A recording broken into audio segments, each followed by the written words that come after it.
Good day everyone, I'm Dominic Fernandez together with Aquino, Merced, and Cardonio, and we will discuss the claims of Vietnam in the South China Sea, historical and legal foundation of their claims, and the list of islands and bodies of water being claimed by Vietnam.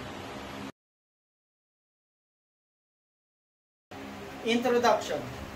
The intricate relationship between historical usage, legal interpretation, and geographic closeness forms the basis of Vietnam's claims in the South China Sea. The United Nations Convention on the Law of the Sea and historical precedents support these rights, which cover a wide variety of islands, reefs, and bodies of water, in addition to describing the silent physical characteristic at the heart of Vietnam maritime claims in the disputed South China Sea. This introduction will examine the historical and legal underpinnings of the country's claims.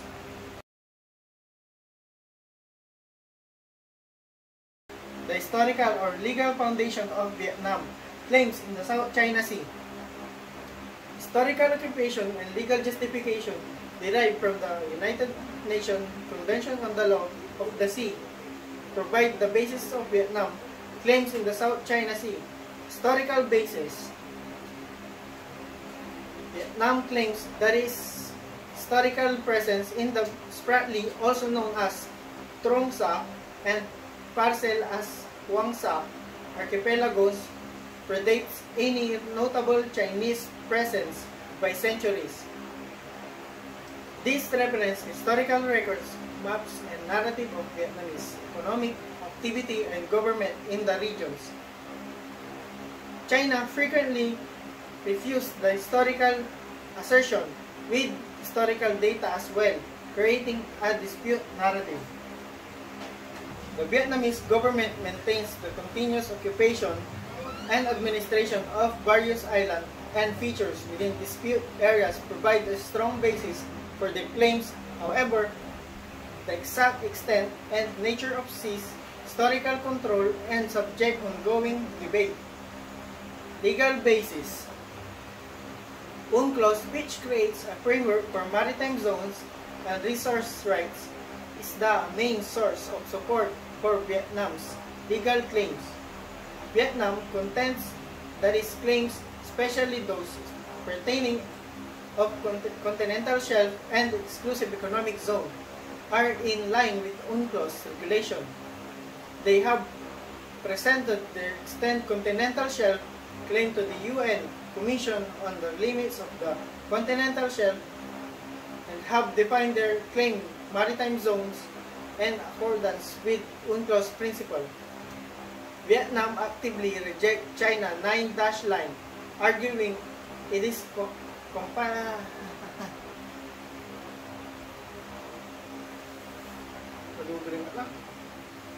Vietnam actively rejects China's 9-dash line, arguing that it's incompatible with UNCLOS and lacks of legal basis. They have participated in diplomatic efforts and to resolve the disputes peacefully, emphasizing the importance of adhering international law. Vietnam's claims the South China Sea are multi-phase, combining historical precedents and legal arguments based on UNCLOS. While Vietnam's historical claims are contested, their legal arguments, grounded in UNCLOS, provide a strong foundation for their position. The ongoing disputes highlights the complexities of maritime boundary, the limitation and challenges of balancing complementing claims of strategically important region.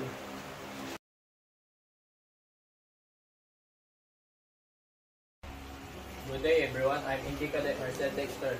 This is the UNCLOS Part 4 Exclusive Economic Zone. This is the Exclusive Economic Zone.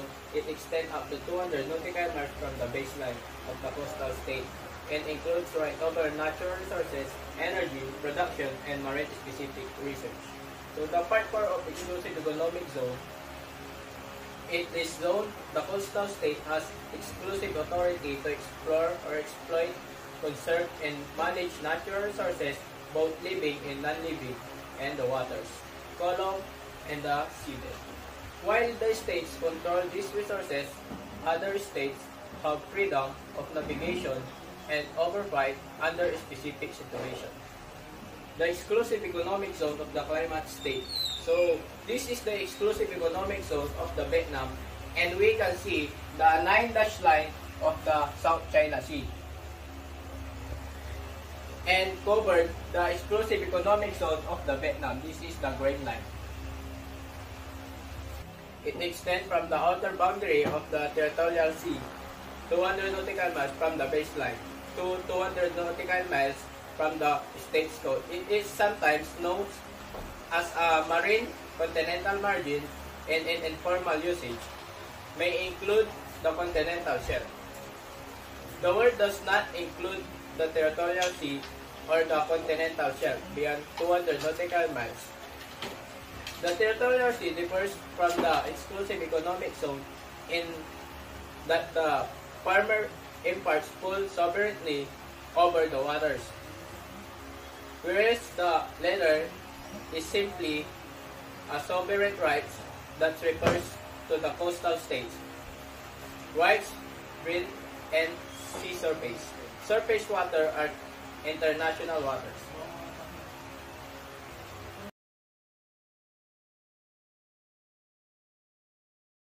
Claims of Vietnam in South China Sea. Vietnam, like several other countries in the region, dispute China's extensive 9-dash line, claim which encircle almost the entire South China Sea. This line overlaps with the exclusive economic zone and territorial waters of Vietnam and other countries. Vietnam advocates for resolving dispute in accordance with the international law, particularly the United Nations Convention on the Law of the Sea, also known UNCLOS, and seek to maintain freedom of navigation and overflight in the South China Sea. If you see this, the Parasil Island occupied by 9-dash line of the China, and Johnson South Reef, and Spratly Island dispute. Claims of Vietnam in South China Sea. Vietnam as a signatory to UNCLOS argued that the Spratly and Parasil Island are part of it EEZ and continental shelf. Vietnam claimed to Spratly Island based on both historical usage and the principle of the continental shelf. The continental shelf refers to the underwater extension of a country landmass under the United Nations Convention on the Law of the Sea, also known as UNCLOS. Coastal states have exclusive rights to explore and exploit natural resources on their continental shelf, which can extend up to 200 nautical miles from their coast. Vietnam argued that the Spratly Island are part of its continental shelf, extending its maritime rights to the surrounding waters and resources. This claim based on the geological connection between the island and the Vietnamese mainland. However, the principle is contested by other claimants, including China, which assert historical rights and broader claim to South China Sea. The overlapping claims and the strategic importance of the area continue to create tension and complicate. Sige. Alam mo man, may however. However, this principle is contested by other claimants, including China, which assert historical rights and a broader claim to South China Sea. The overlapping claims and the strategic tension and complicate efforts to resolve the dispute peacefully.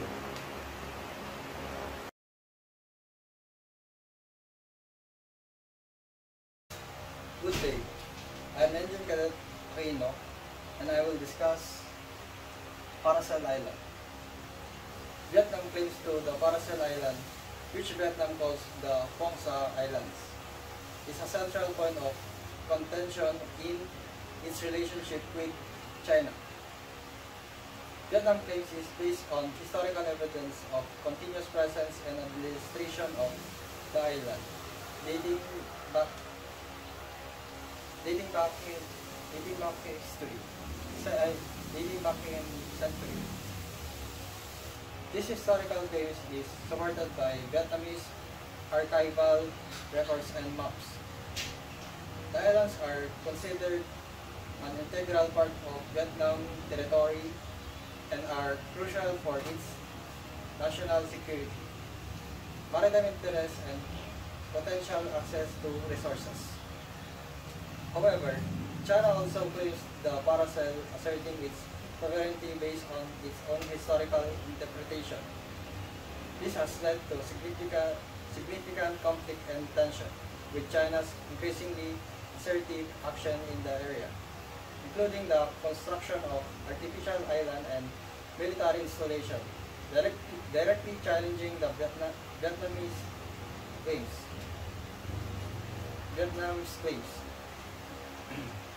Vietnam's response has been multifaceted.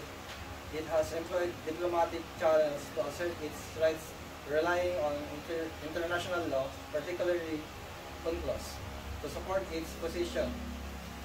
It has also increased its military presence in the region to protect its interests. The situation remains a significant challenge to Vietnam's foreign policy and national security. Highlighting the complex and often volatile geopolitical dynamics in the South China Sea, the issue remains a key area of focus in Vietnam's effort to protect its sovereignty and maritime rights. This picture is a map of some island in the South China Sea called Paracel Island. China is building stuff on these islands. The red dots show where they were putting in harbor, airfields, and even missiles. Other countries also want these islands. They don't like China building there. This map shows China's building, which is making things tense.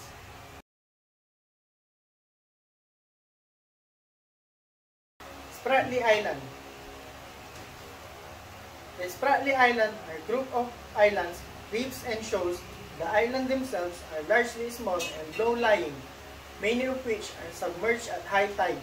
However, their strategic location, potential for resource extraction like fishing and potentially oil and gas, and their proximity to major shipping lanes make them high valuable. This value fuels the competing claims and has led to various forms of occupation and development by different climates, including construction of artificial island and military installation. The disputes are complex and deeply rooted in historical interpretation of sovereignty and maritime boundaries. International law, particularly the UNCLOS, plays a crucial role in attempting to resolve these disputes.